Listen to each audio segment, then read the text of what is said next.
ত্রয়োদশ জাতীয় সংসদের সাধারণ নির্বাচনে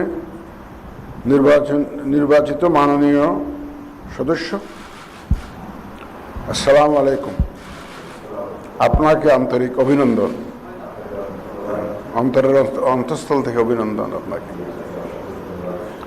এখন আপনাকে শপথ বাক্য পাঠ করানো হবে। আপনাকে অনুগ্রহ করে দাঁড়িয়ে শপথ পাঠ করার জন্য অনুরোধ করছি, যদি আপনি দাঁড়িয়ে আছেন এখন অলরেডি।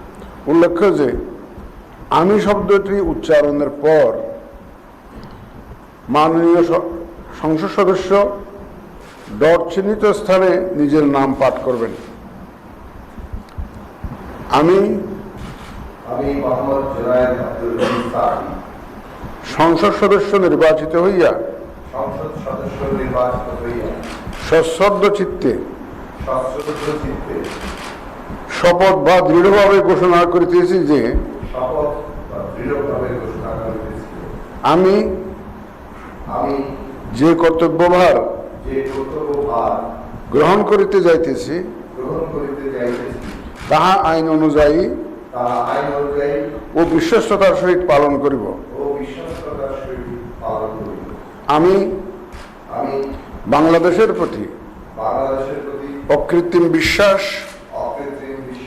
ও আনুগত্য পোষণ করিব এবং সংসদ সদস্য রূপে আমার কর্তব্য পালনকে